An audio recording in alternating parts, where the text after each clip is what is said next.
포항에서 약국 일을 도우시던 75살의 여성분이 계셨습니다. 젊었을 때부터 건강에 관심이 많으셨어요. 약국에서 오래 일하시면서 영양제도 꼬박꼬박 챙기셨고 식단도 철저하게 관리하셨습니다.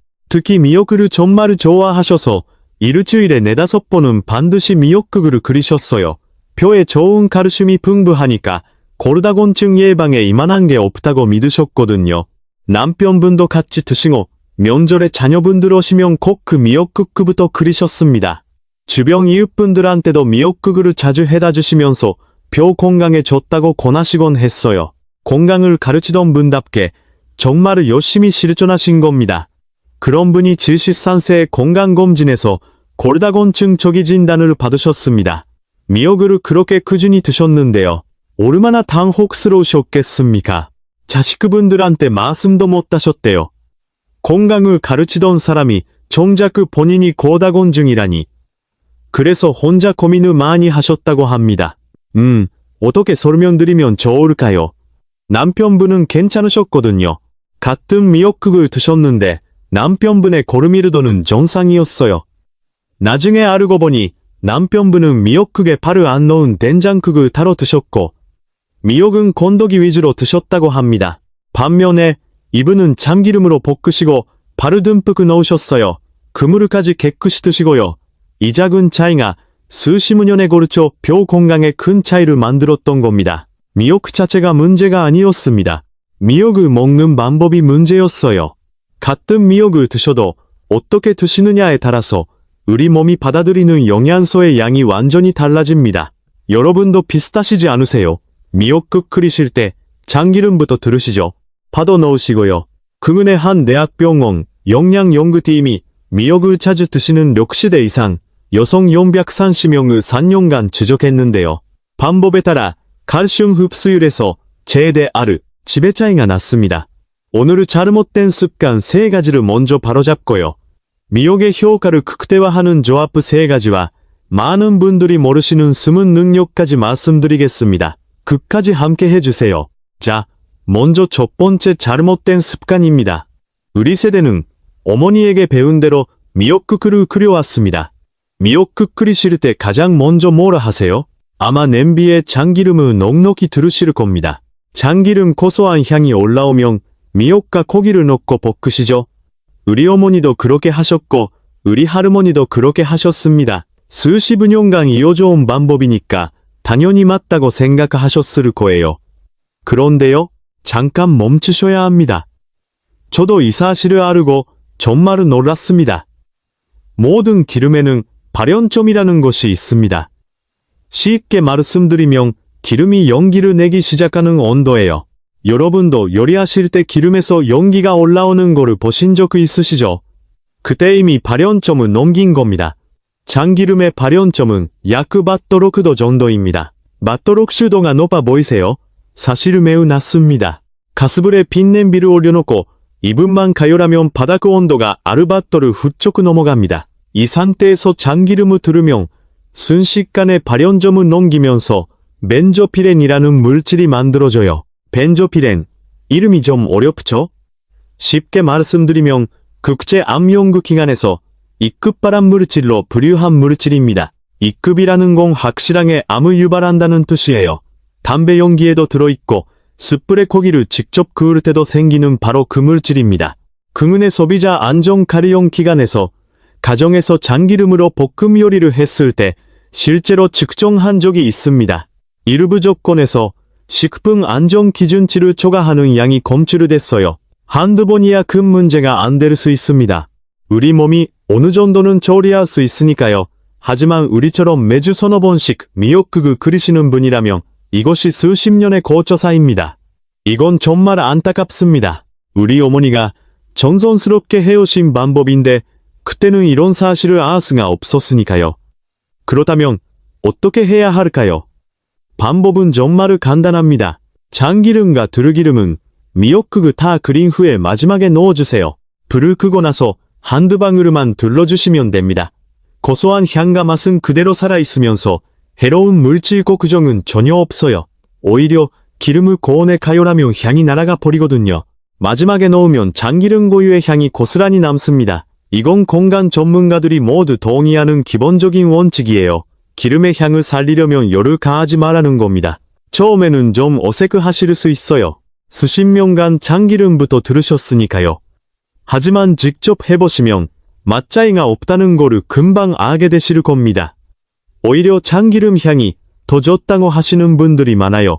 혹시 그래도 볶는 과정이 필요하시다면 발연점이 높은 일반 식용유를 쓰시고 참기름은 마지막에 넣으세요. 고소한 향을 내는 기름은 전부 마지막에 넣으신다고 기억하시면 됩니다. 이건 오늘부터 바로 바꿀 수 있는 작은 변화입니다. 우리 가족이 먹는 음식이니까요. 며칠만 해보시면 금방 익숙해지실 거예요. 맛이 달라지지 않는다는 거를 직접 확인하시면 오히려 더 편해지실 겁니다. 자, 여기까지가 첫 번째 잘못된 습관이었습니다. 참기름은 마지막에 넣으세요. 기억하시죠? 이제 두 번째 잘못된 습관입니다. 이번 내용은 아마 정말 놀라실 겁니다. 미역국에 파 넣으시나요?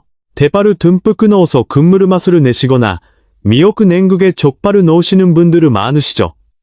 그런데요, 파가 미역국에서 가장 귀한 영양소 하나를 몽땅 빼앗아갑니다. 어떤 영양소냐고요? 칼슘입니다. 생미역국, 막그램에 칼슘이 약 마크연주 가츠 밀리그램 들어있습니다. 우유 마크 밀리리터에 칼슘이 약 마크 15밀리그램이에요. 미역이 우유보다 칼슘이 약 %, 아시로크나 더 많습니다. 이 사실을 아시는 분이 의외로 적으세요. 나이가 들으면 유당으로 분해하는 능력이 떨어져서 우유를 마시면 속이 불편하신 분들이 꽤 있으세요. 이런 분들에게 미역은 정말 좋은 칼슘 공급원이에요. 우유 없이도 뼈 건강을 챙기실 수 있습니다. 다만 파만 빼시면요. 문제는 파 안에 들어있는 유황하고인이라는 성분입니다. 이 두 성분이 장에서 칼슘과 결합해버립니다. 한번 결합하면 우리 몸이 흡수할 수 없는 형태로 바뀌어요. 따뜻한 국으로 드시든 시원한 냉국으로 드시든 파가 한 대라도 들어가면 칼슘은 대부분 흡수되지 못하고 몸 밖으로 나가버립니다. 아까 포항의 그분도 미역국에 항상 대파를 듬뿍 넣으셨습니다. 그래서 미역을 꾸준히 드셨는데도 칼슘이 제대로 흡수되지 않았던 거예요. 한 가지 오해 없으시도록 말씀드리겠습니다. 파하고 미역을 함께 드신다고 해서 다른 영양소까지 전부 없어지는 것은 아닙니다. 아르기닌산이나 식이섬유 같은 성분들은 여전히 섭취하실 수 있어요. 하지만 뼈 건강을 위해 미역을 드시는 거라면 파를 빼주세요. 파하고 미역을 함께 드신다고 해서 다른 영양소까지 전부 없어지는 것은 아닙니다. 아르기닌산이나 식이섬유 같은 성분들은 여전히 섭취하실 수 있어요. 하지만 뼈 건강을 위해 미역을 드시는 거라면 파를 빼주세요. 그러면 파 대신 뭐를 넣으면 좋을까요? 마늘입니다. 마늘은 미역에 좋은 성분들이 흡수되는 것을 방해하지 않아요. 오히려 알리신이라는 물질이 세균을 막아주고 염증을 줄여주는 역할까지 합니다. 돈마늘을 반으로 쪼개서 넣으시면 국물에 은은한 단맛이 배어나옵니다. 다진 마늘을 넣으시면 좀 더 진한 맛이 나고요. 마늘을 넉넉히 넣으시면 오히려 더 깊은 맛이 나서 파가 안 들어간 줄 모르세요. 여기서 잠깐 미역하고 뼈 건강에 대해 꼭 짚고 넘어가야 할 것이 있습니다. 미역에는 칼슘만 들어있는 게 아닙니다. 비타민 K라는 성분이 상당히 풍부하게 들어있어요. 이건 최근 연구에서 많이 주목받고 있는 내용인데 아시는 분이 정말 드뭅니다. 비타민 K가 뭘 하느냐면요. 뼈에 칼슘이 제대로 자리 잡도록 돕는 역할을 합니다. 칼슘이 벽돌이라면 비타민 K는 시멘트예요. 벽돌만 쌓아 놓으면 벽이 튼튼하게 서지 못하잖아요. 시멘트가 있어야 벽돌이 단단하게 붙습니다. 비타민 K가 바로 그 역할을 해요. 뼈 기질에 칼슘을 단단하게 고정시켜줍니다. 비타민 K가 부족하면 칼슘을 아무리 많이 섭취해도 뼈에 제대로 붙지 못합니다. 국내 한 의과대학의 연구에서 몇십 세 이상 여성을 대상으로 조사했는데요. 비타민 K 섭취가 충분한 그룹이 부족한 그룹에 비해 골절 위험이 약 4%씩 낮았습니다. 로시대 이후에 골절이 얼마나 위험한지 아시죠? 특히 고관절 골절은 2년 내 사망률이 4% 아르시가 넘습니다. 넘어져서 고관절이 부러지면 거동이 어려워지고 근육이 빠지고 결국 건강이 급격히 나빠져요. 특히 고관절 골절은 2년 내 사망률이 %RC가 넘습니다. 미역 한 그릇으로 칼슘하고 비타민 K를 동시에 챙기실 수 있는 거예요. 다만 발을 빼셔야 칼슘이 제대로 흡수된다는 거 꼭 기억해주세요. 세 번째, 잘못된 습관입니다. 아무리 좋은 것도 지나치면 독이 됩니다. 미역에는 요오드가 매우 풍부합니다. 갑부산성 호르몬을 만드는데 꼭 필요한 성분이지만 지나치면 갑부산성 기능에 문제가 생길 수 있어요. 성인 하루, 요오드, 권장량은 마크 10마이크로그램입니다. 그런데 미역국 한 그릇에 들어있는 요오드는 이 양을 훌쩍 넘깁니다. 매일 미역국을 드시면 요오드 가잉이 될 수 있어요. 매일 미역국을 드시면 요오드 가잉이 될 수 있어요. 일주일에 두세 번, 한 끼에 한 그릇 정도가 적당합니다. 특히 조심하셔야 할 분들이 계십니다. 첫째, 콩팥이 안 좋으신 분들입니다.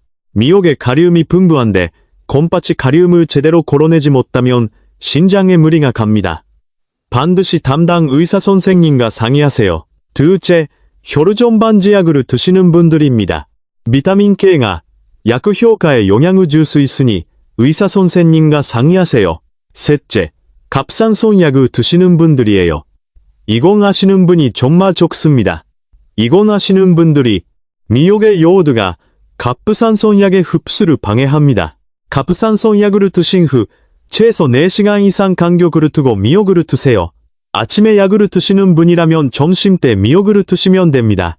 이 타이밍만 지키시면 갑상선 약의 효과를 유지하면서도 미역의 좋은 영양소를 안전하게 섭취하실 수 있습니다.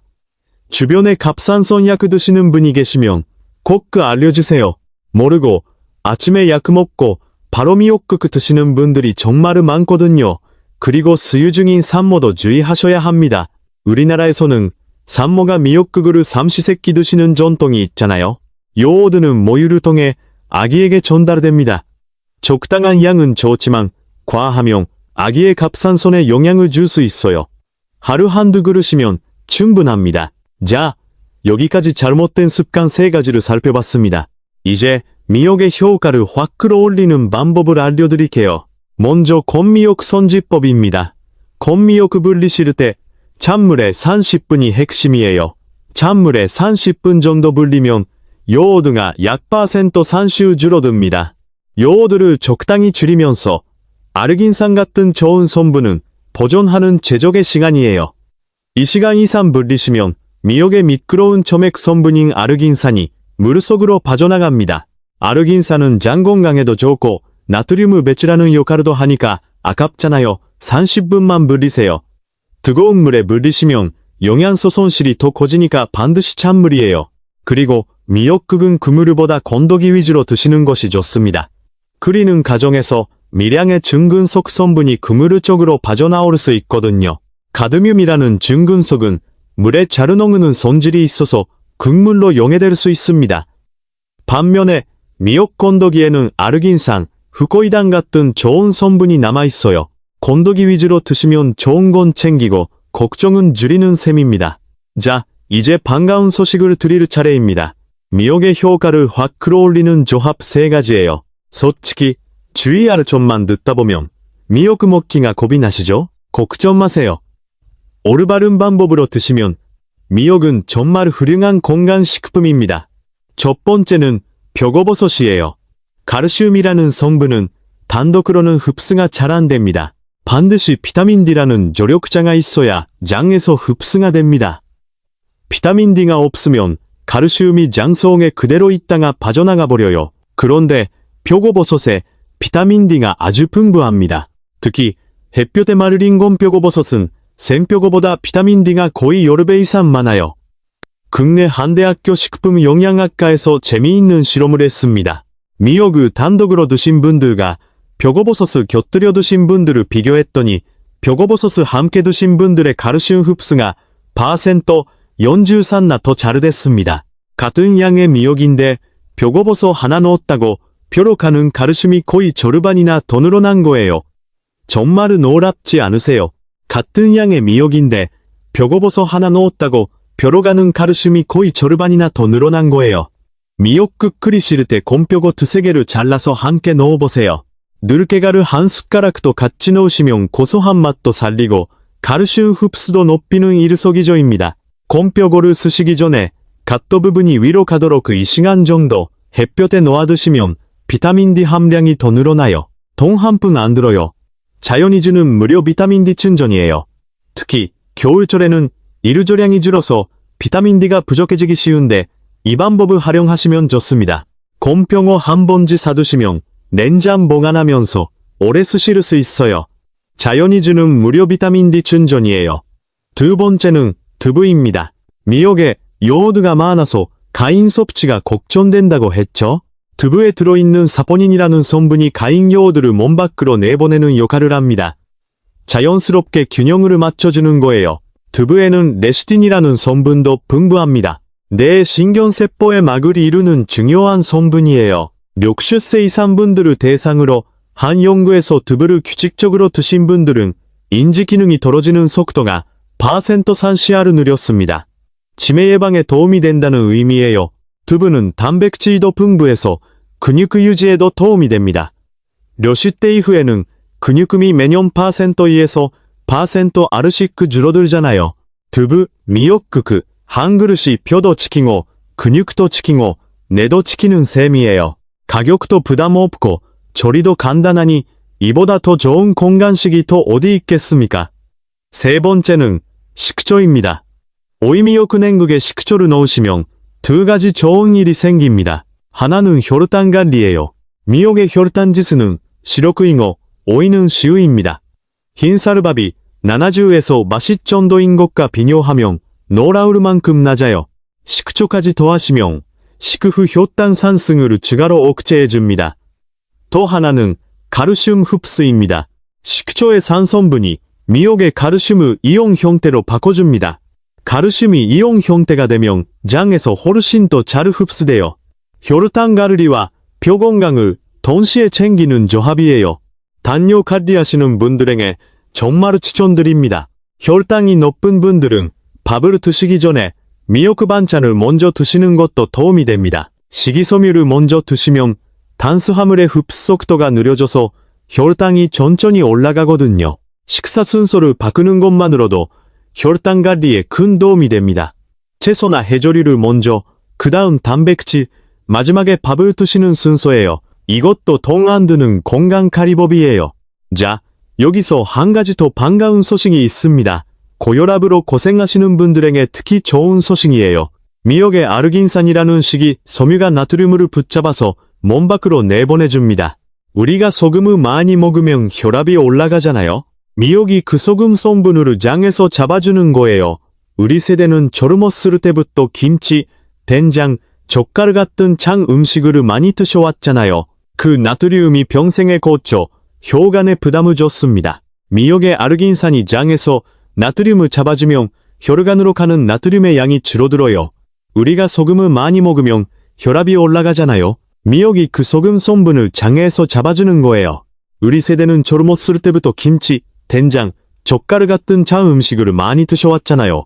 미역의 아르긴산이 장에서 나트륨을 잡아주면 혈관으로 가는 나트륨의 양이 줄어듭니다. 그리고 더 흥미로운 연구 결과가 있어요. 미역에서 추출한 펩타이드 성분이 혈압을 올리는 효소의 합성을 억제하는 효과가 있다는 사실이 밝혀졌습니다. 쉽게 말씀드리면 혈관이 수축되는 것을 막아서 혈압이 올라가지 않게 도와주는 거예요.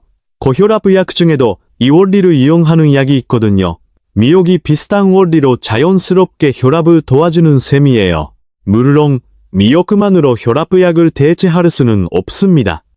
약은 반드시 의사 처방대로 드셔야 해요. 하지만 미역이 혈압 관리를 보조하는 역할을 한다는 근거가 점점 쌓이고 있습니다. 물론 소금 자체를 줄이시는 게 가장 좋습니다. 하지만 우리 입맛이라는 게 하루아침에 바뀌지 않잖아요. 미역이 극하도기에 도와주는 역할을 해줄 수 있습니다. 뼈도 챙기고 혈관도 챙기고 장도 챙기고 미역 하나로 이렇게 많은 것을 챙기실 수 있다는 게 정말 놀랍지 않으세요? 뼈도 챙기고 혈관도 챙기고 장도 챙기고 미역 하나로 이렇게 많은 것을 챙기실 수 있다는 게 정말 놀랍지 않으세요? 미역이라는 부위도 알아두시면 좋습니다. 미역줄기 아래쪽에 붙어있는 두껍고 쫄깃한 부분이에요. 시장에서 따로 잘라서 바르기도 하고 값도 일반 미역보다 저렴한 편입니다. 이 미역기에 후코이단이라는 성분이 일반 미역보다 훨씬 많이 들어있어요. 항염 효과가 뛰어나고 혈관을 보호하는 역할도 합니다. 장내 유익균을 누려서 장 건강에도 도움이 되고요. 최근 연구에서는 뇌의 염증을 줄이고 신경세포를 보호하는 효과까지 밝혀졌습니다. 치매 예방에 간접적으로 도움이 될 수 있어요. 시장에서 발견하시면 꼭 한번 드셔보세요. 무침이나 볶음으로 해드시면 쫄깃한 식감이 별미입니다. 미역기에는 후코이단이 일반 미역 잎사귀보다 훨씬 더 많이 들어있어요. 값도 일반 미역보다 저렴한 편이에요. 무침이나 볶음으로 해드시면 쫄깃한 식감이 별미입니다. 미역의 푸코잔틴이라는 갓색 색소 성분도 주목할 만합니다. 이 성분이 체지방을 태우는 스위치를 켜는 역할을 합니다. 식품안전 가령 기관에서 미역 추출복 함유를 체지방 감소 기능성 원료로 공식 인정하기도 했어요. 뱃살 때문에 고민이신 분들 미역 꾸준히 드시면 도움이 됩니다. 60대 이후에는 기초대사량이 떨어지면서 뱃살이 잘 빠지지 않잖아요. 미역이 칼로리도 아주 낮으니까 부담 없이 드실 수 있습니다. 그리고 미역의 다당류 성분이 장내 유익균을 크게 늘린다는 연구도 있습니다. 장이 건강하면 면역력이 올라가고 소화가 잘 되고 내 건강에도 좋은 영향을 줘요. 장에서 만들어지는 행복 호르몬 세로토닌이 전체의 % 90 이상이 장에서 만들어진다는 사실을 알고 계셨나요? 장이 건강해야 기분도 좋아지고 잠도 잘 오고 기억력도 유지됩니다. 장에서 만들어지는 행복 호르몬 세로토닌이 전체의 % 90 이상이 장에서 만들어진다는 사실을 알고 계셨나요? 장이 건강해야 기분도 좋아지고 잠도 잘 오고 기억력도 유지됩니다. 나이가 들으면서 소화가 잘 안 되고 잠이 안 오고 기분이 자주 가라앉는다고 느끼시는 분들 계시죠? 장 건강이 그 바탕에 있을 수 있어요. 미역 같은 식이섬유가 풍부한 음식을 꾸준히 드시며 장이 건강해지고 전신 건강이 좋아지는 선순환이 시작됩니다. 미역 한 그릇이 장과 뇌를 동시에 챙기는 셈이에요. 자, 오늘 우리 함께 정말 많은 내용을 알아봤습니다. 마지막으로 핵심만 깔끔하게 정리해 드릴게요. 기억하시기 쉽도록 핵심만 짧게 말씀드리겠습니다. 내용이 많았는데 끝까지 함께 해주셔서 감사합니다. 냉장고에 메모 붙여 넣으시면 좋겠어요. 바꿔야 할 습관 3가지. 첫째, 참기름으로 볶지 마시고 마지막에 넣으세요. 발연점이 낮아서 고온에서 발암물질이 생깁니다.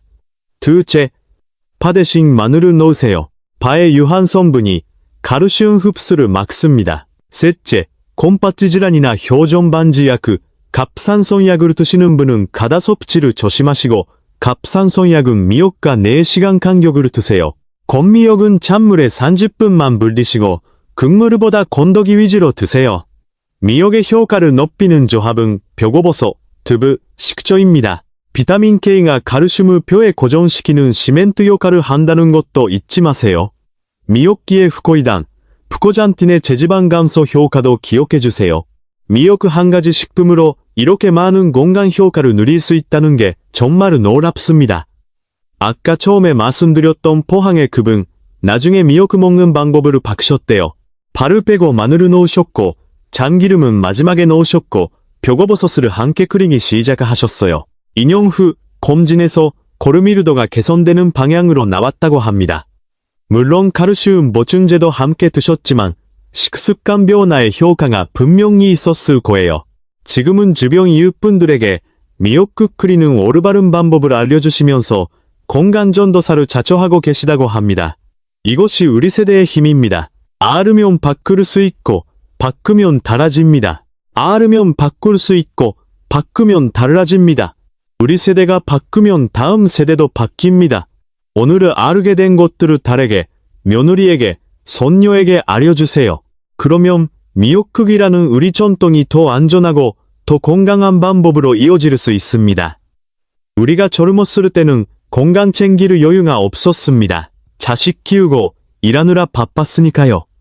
이제는 우리 차례입니다. 그동안 고생 많으셨습니다. 이제 우리 몸에 좋은 것을 제대로 알고 제대로 먹어야 합니다. 한꺼번에 다 바꾸실 필요는 없어요. 이번 주에는 참기름 마지막에 넣기, 다음 주에는 파 대신 마늘을 넣기, 이렇게 하나씩 바꿔가시면 됩니다. 우리 세대는 어려운 시절을 이겨낸 강한 분들입니다.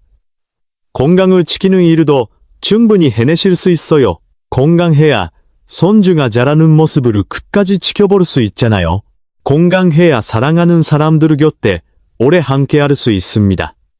우리 모두 올바른 방법으로 오래오래 건강을 지켜나가면 좋겠습니다. 오늘의 영상이 도움이 되셨다면 집에서 미역국 자주 끓이시는 분들에게 꼭 알려주세요. 궁금하신 점이 있으시면 댓글로 남겨주세요. 늘 여러분의 건강을 진심으로 응원하고 있습니다.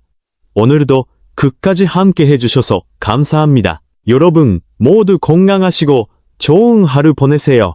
다음에 더 좋은 정보로 찾아뵙겠습니다.